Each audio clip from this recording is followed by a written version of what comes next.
Hello, everyone. Thank you so much for joining us today. You are here at NextWave culturally responsive manner.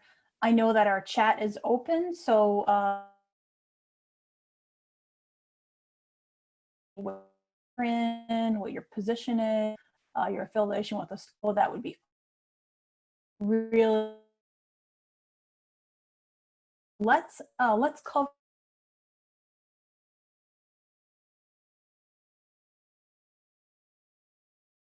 We are going to be sending information on what we'll receive as a result of a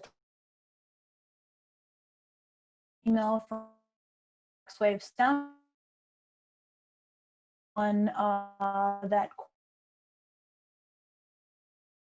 some sessions these past few. Any out with him, please feel free to sign up for many more sessions, and I will have information about that at the end of today's session as well. A couple other things. So this is a webinar format sort of Zoom, which means that you can see me, you can hear me, but I cannot actually see and hear you. So you are spared the very interesting situation of showing your face during a webinar. But with that being said, I would love for you to engage with me. I'm going to be asking a couple of questions along the way. So very excited to hear about your experiences in this topic. Of course, any questions that you have, I'm always open to that. So the chat is open. Feel free to throw your comments in there anytime. And finally, housekeeping related, I will be sharing my email address as well as Desmond Martin's email address with you moving forward at the end of the presentation. So you can always reach out to us directly as well. Oh, yes, the internet cut out. I'm very happy to repeat what I just said at the beginning. So yes, welcome to NextWave STEM's webinar. And thank you, I believe it's Katie, for pointing this out to me. We are going to be spending an hour together today to talk about how to teach STEM in a culturally responsive manner. So I was just spending the first couple minutes talking through some of the housekeeping elements, such as using the chat, reaching out to us, and also very importantly, you will be receiving 1 hour of PD credit based on your attendance here. So look out for an email about that following up after the session. And that way you'll be able to apply those credits towards any sort of Illinois certification that you have as an educator. Awesome. So with that being said, I would love to just jump right in. How to teach STEM in a culturally responsive manner. Here we are. And also one last thing I forgot to mention, this presentation will get sent out to you. If you are someone who takes notes as you're listening to things, awesome. Do whatever it is that you do. But please be assured that you will be getting all of this. So that's a backup for you as well. So NextWave STEM, we are a Chicago-based startup, started a couple years ago, 2-3 years ago. And our founder had the vision that the world needs more STEM, right? I mean, I think this is something that people talk about very generally, but specifically what we think about at NextWave STEM is how do we turn our students, young students, older students into innovators, right? How do we help them through that process where they start to think like problem solvers, where they start to think like someone who's contributing something that they create or think about to the world? So how we do that is that we offer a lot of hands-on activities. It's workshop. All of our material is Illinois standards aligned. And so that means that a teacher can just bring that into their classroom with an appropriate amount of training and kind of deliver that to their students. And what we're trying to do here is build students' STEM confidence. A lot of students will say, I'm not good at math, I'm not a math person. In fact, we hear adults say this as well. We sort of want to overcome that. We don't want people to think that they're in these fixed sort of identities, and we want to help them gain that confidence to express their creativity, to make these mistakes, to fail without fear. It's not a big deal if something they build doesn't work out. The point is for them to think about, why was it not working? How can I iterate? How can I get to that next level and create a product that I really want to with emerging technology? And so our goal in all of this is to empower our teachers today to prepare students for the future. And by teachers, we mean a bunch of different kinds of people. It's traditional classroom teachers, STEM tutors. In this day and age, it's also, parents and guardians in the family. These people are sort of, falling into the educator bracket a little bit, given all the remote learning that's going on. And so our goal is to equip everyone who interfaces with STEM to be able to deliver that in a very effective way to their students to make it engaging and hands-on. Our Chicago team is pretty small. We're a small but mighty team. We work with schools kind of all over the state of Illinois, all over the US. And our entire mission is around bringing more STEM to students. So we do that through emerging technology, and I can get into that a little bit more towards the end as well. All right. Our goals for today's webinar, just two kind of large goals that will cover a bunch of stuff.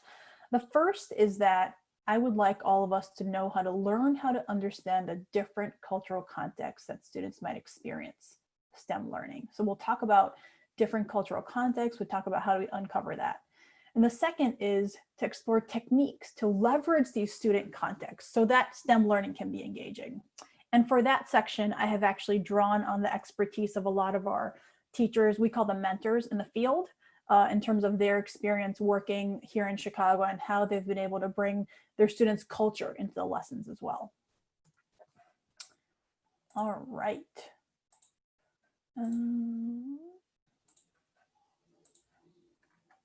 Okay, and here is my first question for anybody who would like to participate. Can you tell me anything you know about culturally responsive teaching? The chat is open if you would like to type things into the chat. Give everyone a minute here.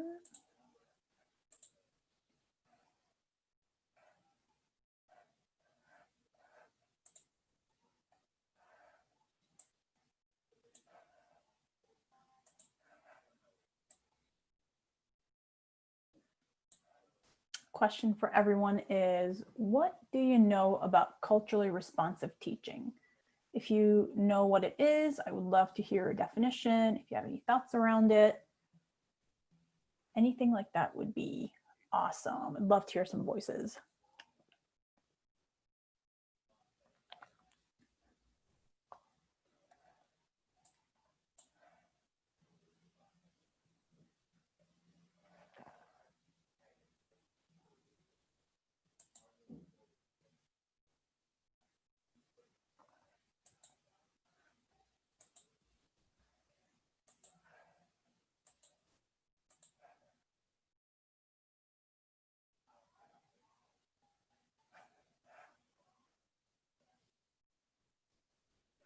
Okay, I'm not seeing anybody type anything into the chat. No, oh, Katie, there it comes.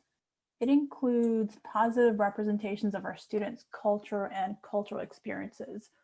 Spot on. Thank you for sharing that, Katie. Absolutely.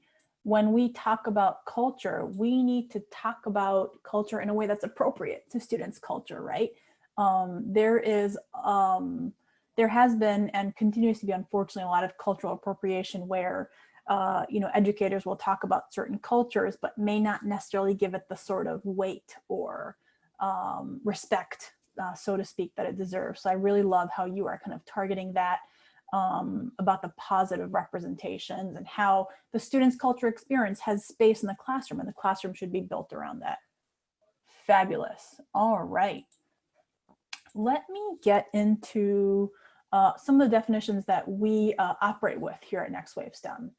Culturally responsive teaching. So it's pedagogy, right? It's a way of teaching that recognizes and values the inclusion of students' cultural references in all aspects of learning. I think this is a pretty well accepted definition. We operate from the standpoint of we both recognize and value the inclusion of students' cultural references, right? It's good to know what that is, but the fact that we're placing value on it draws that student even more into their learning context. The instruction needs to do at least two things. Number one, it has to build on students' prior knowledge. This activation of knowledge is something that we as educators do anyway. We need to make sure that we're doing it in a cultural context as well. Number two, we need to make sure that the instruction reflects individual and cultural experiences. One example that, that I like to give, and if any of you have had a discussion with me about CRT, culturally responsive teaching, you will have heard this, is that when I first took the SAT as a maybe it was a 16, 17-year-old, something like that, maybe even 15-year-old. There was a question about sailboats. And it was about sort of northeast coast, New England boating culture. And I did not grow up in the US. I had never been on a boat before. I did not know what the culture around sort of the sailing culture was. And so it was very difficult for me to even imagine, like I couldn't even visualize what that was. They talked about different terminology on the kinds of shoes people wear and the dress and the blue and white. And so that was completely out of my own cultural context. And this one stands out a little bit to me because it was my first sort of taste of cultural bias in standardized testing. And I like to mention this because I think it actually resonates with people even in the US, right? I didn't grow up here, but there are a lot of people who are from America who do not have that sort of experience, do not have that sort of New England boating. Nothing wrong with that culture at all. It's just that it is not possibly a part of students' day-to-day. And so we want to be a little bit more cognizant about that. And I have a quote over here: if we truly value our students, we must bring their lived experience into the classroom. This is the only way that we can activate their prior knowledge. This is the only way that we can reflect their individual and cultural experiences to make learning sticky for them, right? The objective of all of this is to make sure that they walk away with something that is meaningful, important, allows them to be problem solvers, allows them to be part of the conversation. And so this is really the core of what we're all doing here. One thing I actually forgot to mention in the beginning that I know Desmond reminded me to do is to introduce myself in terms of my position at NextWave STEM. So I'm the program manager. What I do is I actually work very closely with our educator team, our mentor team, we call them, to place them in different schools that we work with, to give them feedback, to work with schools to make sure that we are delivering classes that meet expectations. And so in my role professionally, CRT is very important. I want to make sure that my educators, my mentors are able to connect really well with their students so that they're actually being able to activate that learning and then take that STEM learning to the next level. Okay, let me go here. All right, a couple of examples of what a student's individual or cultural reference might be. And I know, you know, a couple of these are going to be the very obvious ones, you know, race, ethnicity. There are some others that we all need to keep in mind. So country of origin, the specific setting that they live in. Is it urban? Is it suburban? Is it rural? NextWave STEM, we're based in Chicago. And so we are very, very in touch with how teaching might occur in an urban setting versus a suburban setting versus the rest of Illinois. And so that's one thing that we also keep in mind here. Race and ethnicity, those are one of the sort of top of mind ones that people tend to talk about. Languages that students speak, whether it's at home, whether it's with their extended family, their socioeconomic status, their physical ability, any sort of learning abilities they have, any sort of IEPs they have. This can factor into it too. This has to be part of their lived experience. The generation they're part of. So students who were born between about late 90s, 1996, 1997 to 2010 are Gen Z. These are the students that grew up with technology, right? Before they learned how to type, they already knew how to operate an iPad. That's that generation. The generation that's coming out that are our youngest students right now, so those that are 7 years old or under, they're going to experience a whole other sort of technological revolution, right? This is sort of the remote learning generation, so to speak. And so these are things that we have to consider, because if we teach in ways that don't connect with the students, we're going to lose them. And I think this is more and more apparent as instruction changes, given the challenges that we face today as educators. All right, and if I'm missing any individual or cultural references that you can think of, please throw them in the chat. I would love to keep learning about any additional aspects that we need to be looking out for as well. All right, big question here. Why is culturally responsive teaching important? We've talked about a couple of different ideas why it's important, especially in terms of activating students' prior knowledge, being sticky for them. I want to get into a couple of really great quotes that, that we've been able to uncover through our research on this topic. When the brain, and this goes into a bit of the neuroscience, when the brain encounters information, especially during the act of reading and learning, it's searching for and making connections to what is personally relevant and meaningful. What is relevant and meaningful to an individual is based on his or her cultural frame of reference. Finding cultural relevance and personal connection gives us perspective, engages our attention, and assists us in interpreting and inferring meaning, enabling the depth of understanding and interest needed for what are considered acts of high intellectual processing, such as conceptualizing, reasoning, or theorizing. This extremely powerful quote is from Dr. Yvette Jackson. She's from the National Urban Alliance for Effective Education. And she's written a couple of things about CRT and its importance. And this one really stood out to us because it talks about the neuroscience connection between why we are doing this and how it actually affects a student in their brain. What this really comes down to is that this is sort of part of the hierarchy of needs. There are different things that we need to do to build students' connection. We have to make them feel safe. They need to be cared for, they need to be respected. And once we build up that triangle, then we can get to that higher order thinking. And this is what we're talking about when we talk about high intellectual processing. Once the students have a solid base, once they can connect to the person that's teaching them, the topic that's being taught, the subjects, that's when they can start building the very specific intellectual processes that we're talking about here. And when we talk about STEM education, this is extremely important. We do design theory, which is what do we need, what can we create to fix a certain problem in the world? What are the different steps that we might go through to design it, prototype it, iterate it? Then maybe we do a test print using our 3D printer. Then we see if it works. Then we maybe have to design it again to fix the stuff that doesn't work. And so when we're asking students to do that sort of high level thinking, we need to have a really great basis in their personal connection, in the cultural relevance that will make them want to move forward further with this conversation with us. All right, and then just a quick sort of note about some of the work that we really like to use within our organization from the Chicago Public Schools District. They came up, I believe it was 2 years ago, with the equity curve. So this is one way to sort of talk about equity, social justice, teaching with a social justice bent. And so this is an approach that they take. It's the curve approach. We are curious, we work with a sense of urgency. We know that this work around social justice and equity requires resiliency. We know that we have to be vulnerable to get to that point where we're having these great conversations. And that we also have to have this empathy for each other, for ourselves. And so as we're talking about culturally relevant teaching, we have to also talk about equity and the role that they play together because they're all interlinked.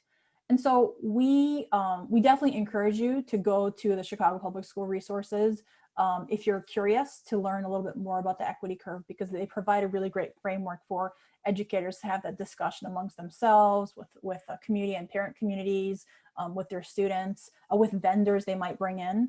And so this is another great resource for anyone that might be curious about more of our local goings on.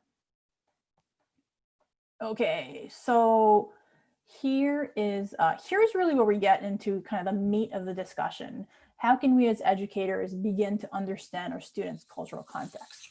And here I have a couple of graphics.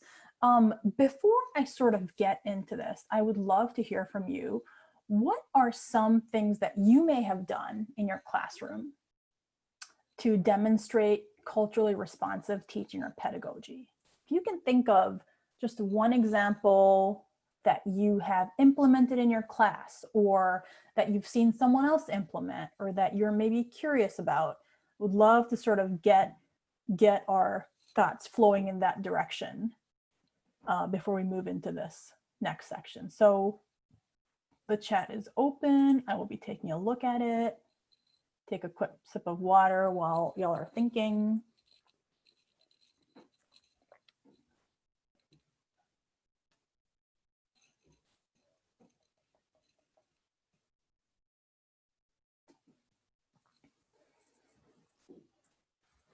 And I will actually, oh, there's a response from Lori. Expand my children's book library, focus on minority and female leaders in STEM. This is awesome. This is a really, really great way to just engage students on all fronts. I love that you are, Lori, looking at both minority and female leaders. When we think about the STEM field, it tends to be, no surprise here, extremely male dominated. And so trying to expand what students are seeing in the books that they read is incredible.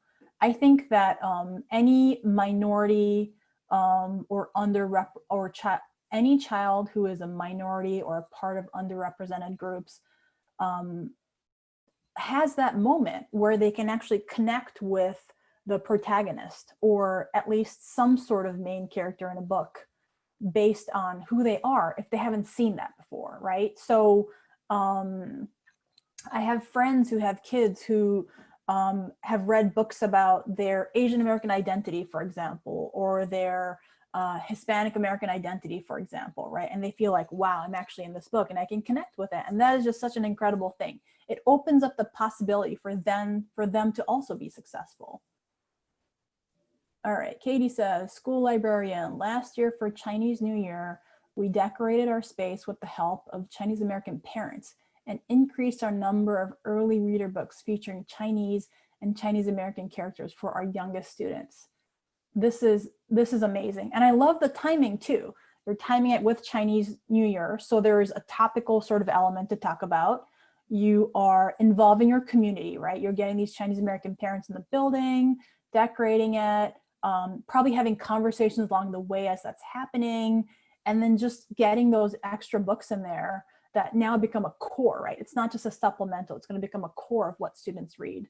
I mean, this is really incredible. I'm affiliated with a couple of Chicago public schools, and I'm seeing how teachers are putting up a lot of donors choose projects. A lot of it is around this sort of multicultural literature for early literacy. So the students can see themselves in the books. They see kids with, you know, not just maybe blonde hair, but it's a darker hair, it's a darker shade of hair, it's curly hair, you know, all those things of representation, I think, really opens up space for students to see themselves and to practice. Awesome. Lori and Katie, thanks for sharing. This is great. I love it. All right, and this actually falls exactly into this slide. I guess I sort of set it up that way. But there are a couple of practices that very successful, culturally responsive teachers implement. The first one, this is the graphic with the question mark, is that they're curious. They want to know about their students. They want to know where they're from. They want to know if they speak other languages at home, all that sort of stuff. They're just curious to get to know their kids, just from a pure, authentic standpoint. The second graphic here, they work with their students, right? So if a student, for example, is not ready to share, it's okay.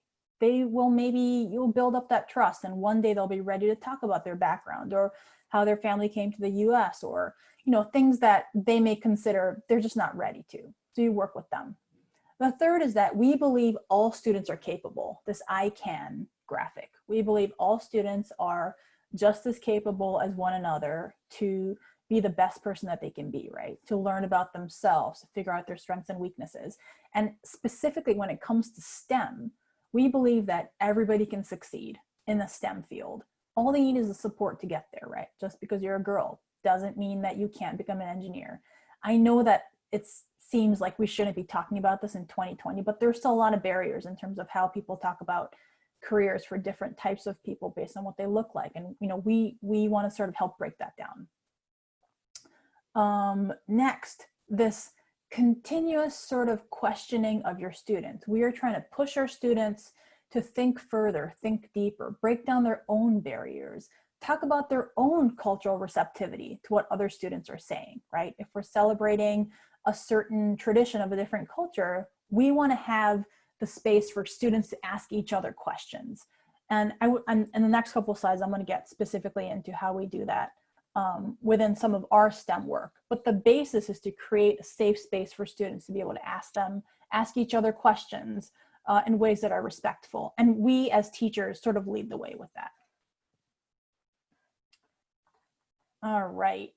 So here is where I kind of want to jump into lessons learned from the field. So what might cultural responsive teaching look like in a STEM field? we talked to our in-house experts, which are our NextWave STEM instructors. We call them mentors. So if you hear me kind of switching between instructors, educators, mentors, that's sort of where that comes from. So we took the time to talk to each of our instructors to ask them a couple of questions like these. What does culturally responsive teaching look like in your classroom? How have you customized NextWave STEM's curriculum for your students? And how do you hold your students to the highest standards? And just a quick caveat here. So what we do at NextWave STEM is that we have an in-house product development team, and they are the team that write all the curricula. Right now, the focus that we have is in 3D printing, drones, and robotics. And so our team writes curricula for all those 3 subject areas for K through 12. And so as our team is writing it, they have built-in opportunities for teachers to expand their teaching, for teachers to customize it, for our mentors to customize it as they're working with students. So the question that we're asking mentors here is, okay, with CRT in mind, with culturally responsive teaching in mind, how have you customized it, right? How have you made it more relevant to your students? And we got, you know, some great responses. Our teachers have been doing this, you know, for a while. And so there was really a lot that they were telling me, and we were just trying to condense it to something that was a little bit more sort of bite-sized pieces that we would sort of throw into this presentation. All right, so here is Kahari. He has given me permission to use his image, as have the other mentors. And you'll see Kahari actually holding a 3D printed mask. This is something that he printed in April. So as soon as the pandemic hit, our question was, okay, how do we design more PPEs, right? And how do we get students to think in this direction? And this is what he told me. A couple of things, as well as some of our other mentors. What does CRT look like in your classroom? Allowing the youth to be creative when they're doing Tinkercad design and not making it so rigid. So for those of you who are unfamiliar with Tinkercad, Tinkercad is a platform that we use to design things. And it is a very sort of simple design screen where there's a plane on which you can put a cube or a sphere, or you can create a house and put windows in there, and then you send that to the printer to print. So part of our 3D printing and design course focuses on Tinkercad, right? How do you build up students' fluency with Tinkercad so that they are designers before they are printers? And so we have a couple of different exercises that we have students do, and what our teachers, what our mentors are telling us is that, hey, asking a student to build a house when they don't actually live in a house is just sort of meaningless, right? I mean, it's doing for the sake of doing, but there's no real learning. But if you say, hey, can you design a living space that mimics your own currently? Or can you design a living space for yourself in the future, 10 years from now? That makes the connection between kind of where they are, who they are, and the relevance of what housing looks like for them today. And so that is one thing that we heard from our mentors. Let them be creative, right? Ask them questions about what they can imagine, as opposed to what we can imagine for ourselves. Another mentor said she gauges how to present certain information within the first 2 classes, and then based on that, she tailors how much does she go into definitions. And then based on geography, she'll bring in different neighborhood examples. So of course, with a lot of the STEM work, there are unfamiliar terms and jargon. So we do have some definitions that we go into.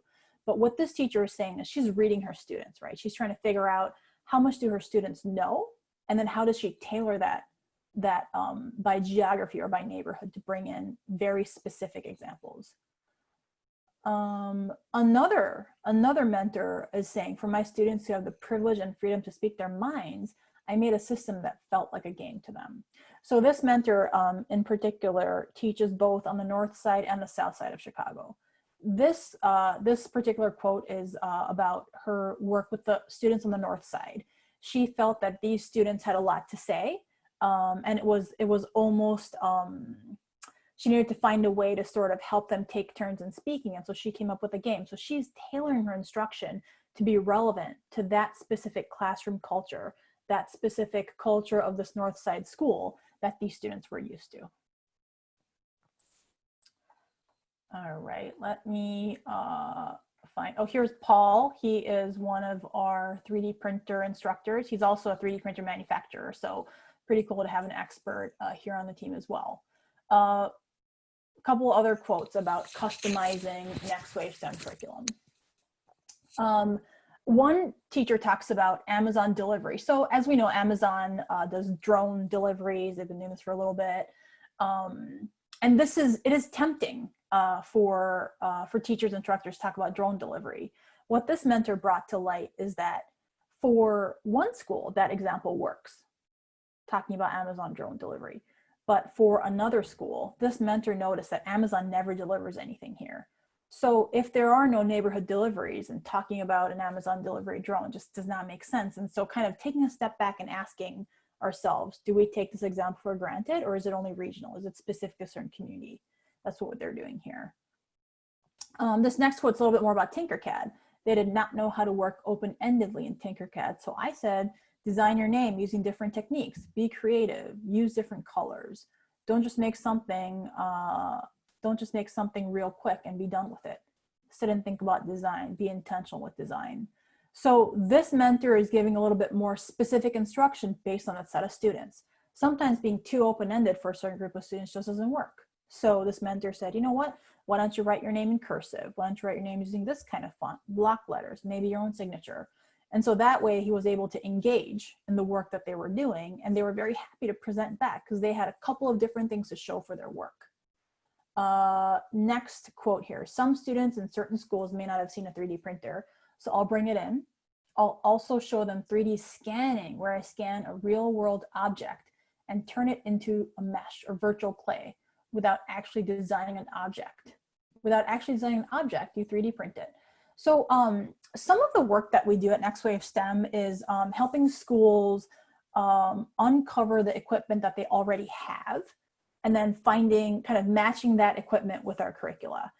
This works very, very well for 3D printing. There are a lot of schools that we have worked with here in Chicago that have a 3D printer kind of sitting around in their tech room or maybe in their office, and they just don't know what to do with it. So that's when they bring us in. Then there are other schools who do not have 3D printers and students do not have access to see them.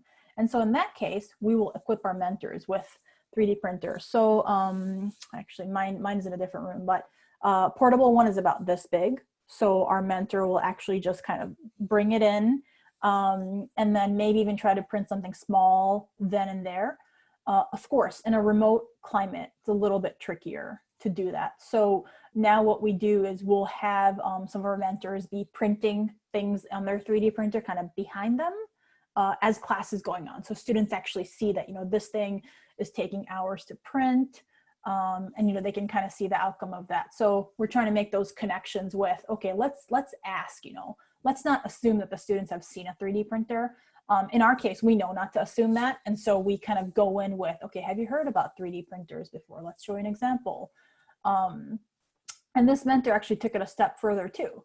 They went into 3D mesh, 3D scanning, which is where the scanning and sort of the design happens first. And so you don't actually have to design the object itself. You can just go ahead and print it.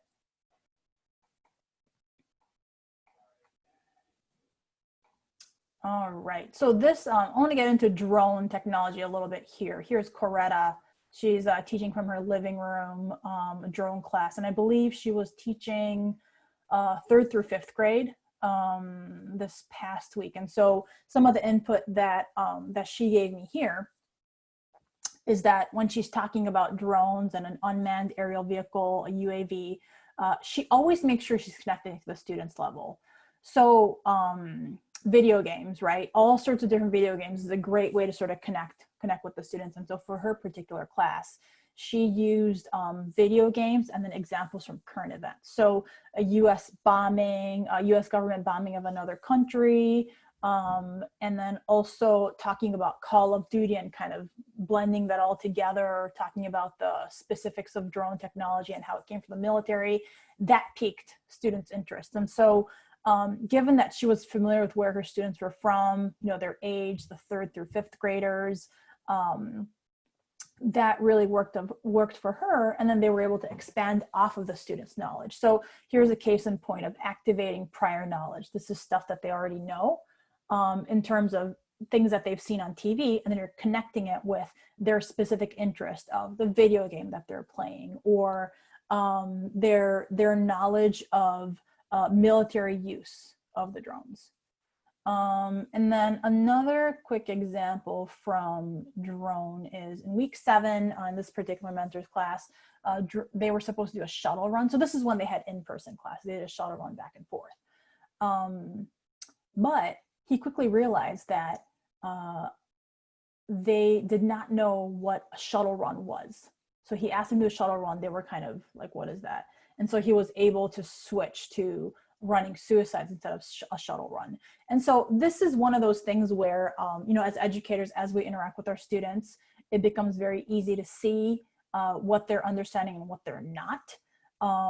But I think what's important to know here is that this particular teacher continued to be curious about the students' receptivity to what he was saying. So it's about studying their faces and their reaction time, and okay, their reaction's delayed a little bit here.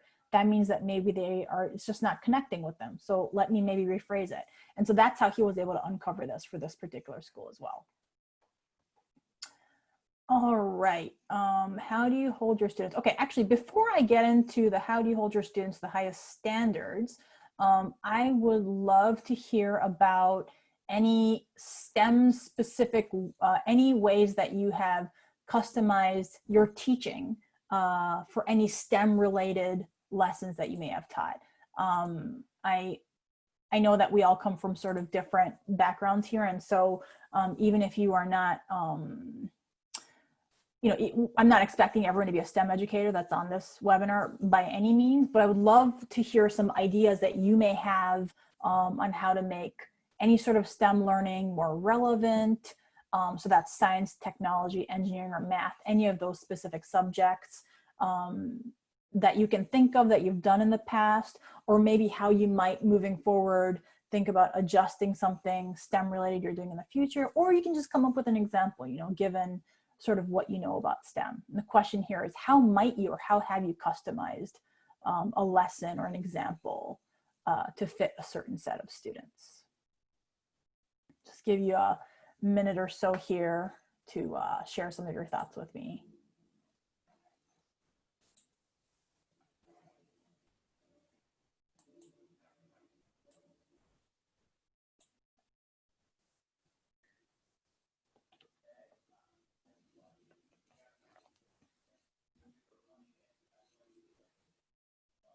Oh, Lori says, I have a student who's related to Eli Whitney, so I developed a STEM unit for 3rd grade for her. Awesome. Lori, can you tell us more? Can you tell us more about what that was about? Any specific examples?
Okay, while we sort of hope that Lori will get into a little bit more about this, I think it's really interesting that you mentioned Eli Whitney. It makes me think of all the sort of 3D printing work that we do that is directly linked to manufacturing. And the process that we often follow is we have students think through a problem that they would like to solve, design a solution, and then prototype that solution into something physical, a physical solution, and then they print it they test it out. So our 3D printing PPE unit that we did this summer with a bunch of students was very relevant to that, because it was, how do we solve the problem of the shortage of personal protective equipment? And then how do we design that, take that to the printer? Did it print correctly? Oh, okay, maybe it's a little too small for my face. Now how do I expand that design? I expanded it, now there's holes here. So so yeah, that was one sort of place my head went to when I heard Eli Whitney in manufacturing. All right, Lori says, science of cotton life cycle, machinery with cotton and its life and its timeline, manufacturing, experiments with cotton. Where do we use cotton in our lives? Awesome. This is great. And cotton is one of those textiles that's so international and universal. So there's so many directions that we can go with this. Of course, we're talking about an American innovator and machine maker here. But this is great. This is sort of the thing that we encourage our teachers also to do all the time. So I love that you created that. Very, very cool. Awesome. All right. Katie says, we have lots of salmon related science stuff in the library because it's so important to the history, culture, and cuisine of Seattle and our local waters. Okay, Katie, okay, so you're from that side. Very cool. I love that. That sort of connection to local history, local politics, and then tying that back to STEM is extremely powerful. And I love how you have both kind of continued to make that connection between what is important to your students or your locality, and then bring that back into the classroom, because that's really how that activation happens, right? Very cool. Seattle is one of my favorite cities, so sort of jealous that you are affiliated so closely with Seattle. Oh, Katie says, me too. Hey, babe, I'm in a meeting. Can you give me 5 minutes? Okay. Sorry about that. So, yeah, okay, you can hang out right there. All right, cool.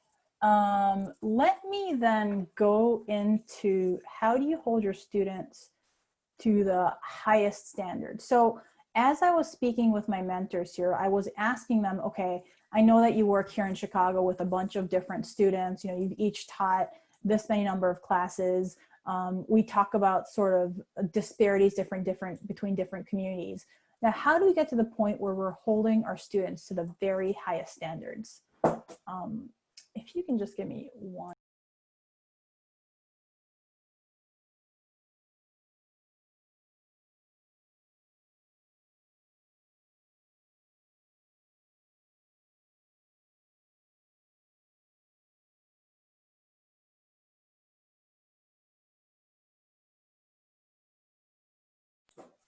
Real life happens at every moment of the day. So thank you for your patience there. All right, how do we hold our students to the highest standards? A couple of our teachers, actually all of our teachers, became very passionate when we talked about this, because it is our mission at NextWave STEM to make sure that we are building confidence in kids all over the city of Chicago, all over Illinois, and hopefully have a really big impact across the rest of the US as well.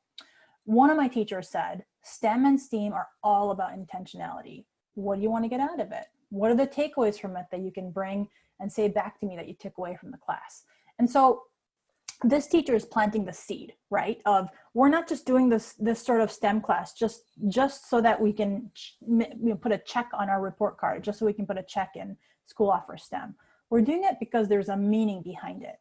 This next teacher, next quote, gets a little bit more into that depth of intentionality.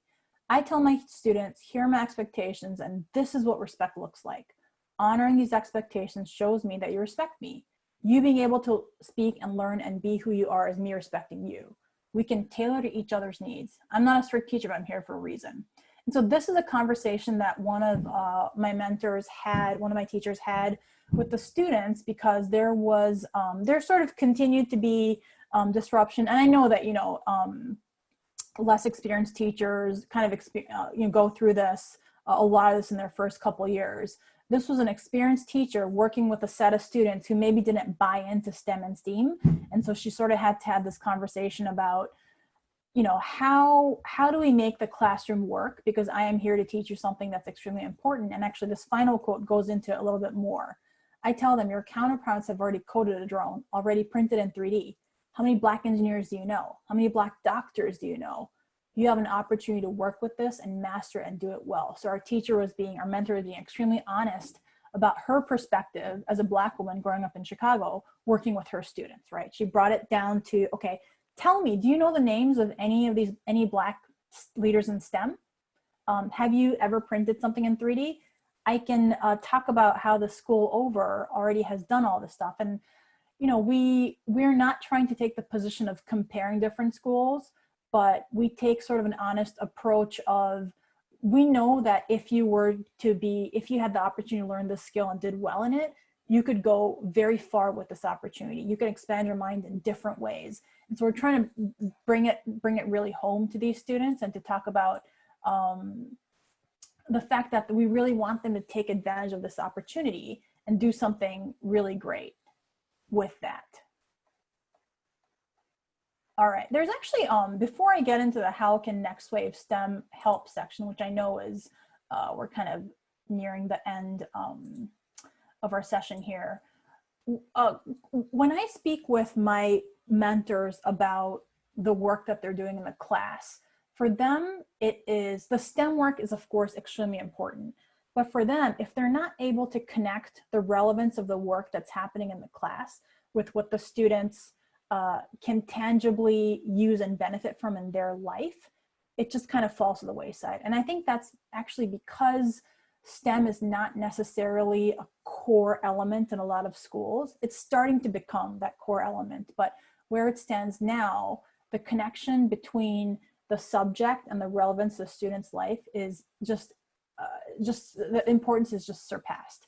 And I think this is why at NextWave STEM, we really are big on culturally relevant teaching, because we work with students all across the city in different settings. And so we know that unless we tailor the work that we're doing, our curricula is not going to go as far as we need it to go. Unless we are getting to know our students and designing examples that actually speak to them, it's not going to go where it needs to go. And so this is why we find it really, really important. And given what I've seen in the chat, hearing from everybody, I know that I don't need to convince you of how important this work is, but we know that there's a place in STEM to continue to do this, especially because we have an emerging technology focus of creating things, right? So one example that I think it was a mentor that talked to me about was, how do you make pill caps for, those orange vial pills that you might get from the pharmacy that are child-proof resistant, but also work for someone with arthritis? So today is World Arthritis Day, so this kind of fits in really well with this discussion. But when there are joint issues, there has to be a way where you can design these caps of these pill bottles that are both tamper-proof, child-proof, but also easily able for someone with a joint or dexterity issues to be able to open. And that is 100% a STEM designing project that could be relevant for certain communities. And so we would walk the students through, okay, what's the real problem here? Like, what are you trying to solve for? How do we then get the design to solve for that? How do we then send that off to the 3D printer? How do we then physically interact with that? And with remote learning, this has posed a challenge in terms of making sure that students have these materials in their hand. But given that some of our staff is equipped with 3D printers, we can actually print these things and then find places to drop them off for students to pick them up. And so there are ways where we can make the learning interactive and where students can kind of see the outcome of their work. And they can also test it, if they have those pill bottles, they can then test it and see, okay, this is now relevant. Or, oh, here's my aunt who has, arthritis or pre-arthritis. Maybe let's see if they can open it. So the real world applications of the STEM technology coupled with the relevance to students' lives makes the curricula more and more powerful. And so we're hoping that we can do more and more of this work with students as the time goes by as well. Okay, so we are sort of coming into a closing segment here. How can NextWave STEM help? So let's see, we have a lot more PD sessions coming up. So every Tuesday, 3 o'clock Eastern, we lead one of these. The next one we have is next Tuesday, Mission to Mars Project-Based Learning Overview. So this is the really great webinar that Desmond's going to lead about how do you build project-based learning when you're talking about STEM. As you can see kind of down the list here, we have a bunch of different topics that we cover. If you've already attended these, then you know how applicable they are kind of to your day-to-day. And if you have not, please take advantage. This is all free. You can sign up for as many as you like. And we'll keep doing this throughout the winter as well. All right, for schools and parents, 2 ways to help. So I talked about through these online classes that our teachers lead, and most of our online classes that we lead, we partner with schools, and we lead students through sort of a class period, an hour of this work. And in most of the cases, currently, all the students need is connection to their laptop and then their Wi-Fi. So that way they're taking that remote class with us face-to-face, just like we're talking now. We also have a hands-on experience, which is where we actually equip them with a drone, or we equip them with possibly a 3D printer, although the cost for that we'll have to think about. Between the robots and the drones, we can actually get students them. And I actually have a sample. This is what sample robot looks like that we use. It's an MBot. And so students will go through the process, let me show this to you, of building the MBot, and then there are ways to program it so that it runs along a certain track, for example. We also do, with our drones, here is the Tello Drone. So this is the small drone that we use. I don't have it open currently, but it's about this big, very light. And this is something that students can actually program using mobile phones or any sort of app on an iPad, any of those sorts of devices. So we have that as well.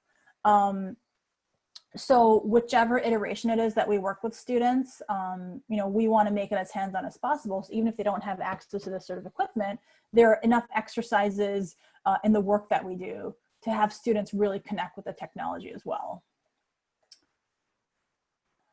Awesome. And then, yes, quick note that our programs are currently mostly remote. We do have a couple in person. We're also prepared to go between in person and online, so we can do a hybrid model as well. If I'm not mistaken, I think Desmond either has an upcoming session on hybrid teaching or he's done one in the past. So we can always get you access to any of those sessions as well. Awesome. Does anyone have any questions before we close out here?